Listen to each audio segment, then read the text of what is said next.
উফ! সত্যি আর পারা যাচ্ছিল না। ডবল এক্সেল সাইজের জামা আমার লাইফে ফার্স্ট টাইম। আমার শ্রেণীতে হওয়ার পরে আমি এত মোটা হয়ে গেছি সত্যি ভাবা যায় না। আগে আমি আমার শাশুড়িকে খেপাতাম মোটা মোটা করে, আর ভগবান আমার দিকেই তাকালো এমনভাবে আমি একদম ভেপসি মোটা হয়ে গেছি। তাই পুরোপুরি না হলেও হালকা করে ডায়েট কিন্তু আমি শুরু করেই দিয়েছি। সকালবেলা উঠে এখন রোজ দিনই আমি ব্যায়াম করছি, আর আমার সাথে কিন্তু আমার ননদও ব্যায়াম করছে।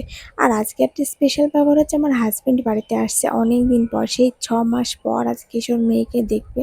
তাই ওর জন্য আমি একটু কাঁঠালের কোপ্তা কারি বানিয়েছিলাম, খেতে কিন্তু খুবই টেস্টি হয়েছিল। আর যেহেতু ও জার্নি করে বাড়ি আসছে, তাই ও বলেছিল আমার জন্য ডাল ভাত রান্না করবে, তাই যথেষ্ট।